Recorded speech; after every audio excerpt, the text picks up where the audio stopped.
Assalamualaikum warahmatullahi wabarakatuh. Nahmaduhu wa nusalli ala rasulihil karim amma ba'd. Kaum muslimin muslimat yang dirahmati Allah Ta'ala, jumpa lagi pada ngaji 5 menitan kurang lebihnya. Pada kesempatan ini kita akan membahas masalah ayat-ayat dan hadis-hadis kesabaran, sebagaimana pertanyaan jamaah bagaimana menghadapi kehidupan yang selalu penuh dengan ujian dari suami, istri, keluarga, anak, teman, pekerjaan, ekonomi. Padahal kita sudah sholat, kita sudah tahajud, padahal kita sudah baca Quran dan yang lainnya, tapi masih saja ada cobaan. Jawabannya adalah cobaan ini akan tetap berlangsung sampai kita kembali kepada Allah. Cobaan ini akan tetap ada untuk meninggikan derajat kita dan juga mengikis dosa-dosa kita. Cobaan ini tetap ada sebagaimana berlaku pada orang-orang terdahulu yang cobaannya berat sekali, seperti para nabi, ya, dihinakan, difitnah, dituduh menjadi orang gila, sebagaimana Nabi Muhammad dikatakan gila, penyamun, penyihir. Para nabi-nabi terdahulu pun ada yang dibunuh, ya, ada yang diusir dari kampungnya. Nah, di sini sebagai landasannya diantaranya Allah Ta'ala berfirman dalam surat Al-Ankabut, surat ke-29, pada ayat pertama, ayat kedua. Allah firmankan, ahsiban nasu ayyutraku ayyaqulu amanna wahum la yuftanun. Apakah mereka akan dibiarkan begitu saja oleh Allah, tidak diberikan cobaan? Ketika mereka sudah mengatakan amanna, kami beriman kepada Allah, wahum la yuftanun, apakah mereka tidak akan diberikan cobaan? Pasti diberikan cobaan. Tujuannya pada ayat keduanya Allah katakan walaqad fatanna alladzina min qablihim. Sungguh kami akan sudah memberikan cobaan kepada orang-orang terdahulu, ya. Fala ya'lamannallahu alladzina shadaqu wa la ya'lamannal kadzibin. Allah ingin mengetahui siapa yang benar di antara kita yang jujur dengan keimanannya dan siapa yang dusta. Makanya bersabar di sini adalah merupakan satu kewajiban bagi kita. Dan dalam ayat yang lain Allah katakan dalam Ali Imran ayat terakhir ayat 200, ya ayyuhalladzina amanu isbiru wasabiru. Wahai orang beriman, isbiru, bersabarlah kalian, wasabiru, dan kuatkan kesabaran kalian. Kalimat pertama Allah katakan isbiru, sabar, wasabiru, dan kuatkan sabar kalian, karena kesabaran di sini memang tiada batas. Kalau ada orang berkata sabar itu ada batasnya, bagi mereka yang sabarnya ada batas. Sabar ini tidak berbatas, makanya pahalanya pun tanpa batas.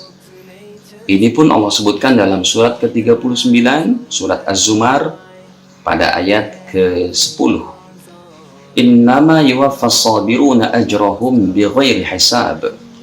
Sesungguhnya orang-orang yang bersabar itu akan diberikan pahalanya bighairi hisab, tanpa batas. Makanya sabar itu tanpa batas. Para pemirsa yang dirahmati Allah Ta'ala, di dalam hadis Sahih Bukhari pada 5317 dalam Maktabah Syamilahnya, sampai seumpamanya datang cobaan-cobaan musibah kepada kita, itu sebagai penggugur dosa. Ya, dalam hadis ini 5317 Nabi bersabda, "Ma min musibatin tusibul muslim illa kafarallahu bi'anhu hatta syaukah yushakuha." Tidaklah satu musibah yang Allah berikan kepada orang Islam kecuali sebagai penggugur dosa baginya. Dan sehinggakan hatta syaukah, satu duri yang mengenai kaki seorang mukmin muslim itu sebagai penghapus dosa. Sabar tanpa batas contohnya kami dapati dalam hadis Sahih Bukhari lagi pada 5328, seorang wanita berkulit hitam pada zaman Nabi minta doa kepada Nabi untuk disembuhkan dari penyakit epilepsi, penyakit ayannya. Hadis ini riwayat Imam Bukhari pada 5328 dalam Maktabah Syamilah. Ya, wanita berkulit hitam ini punya penyakit ayan. Maka beliau katakan, ya Rasul, doakan kepada Allah supaya aku disembuhkan. Kata Nabi, Nabi tidak langsung doakan. Nabi katakan, saya berikan dua opsi. Yang pertama, ya, saya tidak doakan kamu, tapi bagi kamu surga Allah Ta'ala. Artinya kamu tetap dengan penyakitnya, bersabar, dan kamu dijamin masuk surga. Yang kedua, aku doakan dan sembuh. Maka wanita ini memilih nomor satu, opsi nomor satunya. Kalau begitu ya Rasul, saya pilih nomor satu, biar saya bersabar, karena saya mau dijamin masuk surga.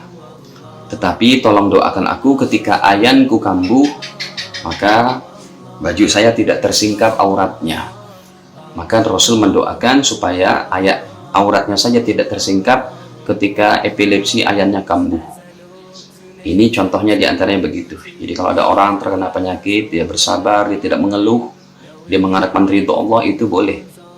Ya, sebagaimana Imam Syafi'i dalam biografinya, beliau ada penyakit ambeien yang menderak dirinya. Ya, Imam Syafi'i rahimahullah katakan bahwa ya Allah, apabila engkau ridho dengan penyakitku ini, ya maka terserah engkau ya Allah. Apabila ini menjadi parah dan engkau ridho, maka saya pun terima. Ini diantaranya selevel keimanan Al-Imam Asy-Syafi'i.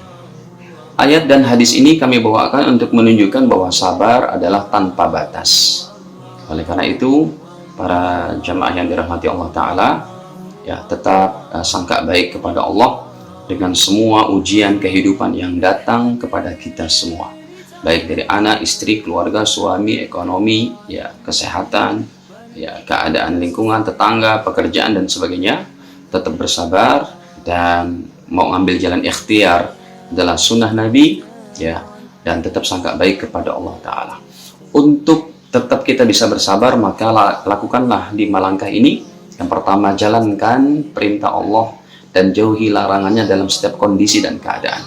Yang kedua, jalankan dengan sunnah Nabi. Yang ketiga, tetap sungguh-sungguh dalam menjalankan ibadah, menjalankan kehidupan. Yang keempat adalah bergaul dengan orang-orang soleh. Jangan bergaul dengan orang-orang yang nggak jelas. Yang kelima, tetap ikhlas kepada Allah Ta'ala. Semoga Allah berikan kebaikan kepada kami dan jamaah semuanya, terutama jamaah yang bertanya, dan Allah pertemukan kita di alam akhirat nanti dengan segala penuh ampunannya dan kasih sayang Allah Ta'ala. Baiknya dari Allah Ta'ala aku kurang mau dimaafkan. Subhanakallahumma bihamdik, asyhadu an la ilaha illa anta, astaghfiruka wa atubu ilaik. Wassalamualaikum warahmatullahi wabarakatuh.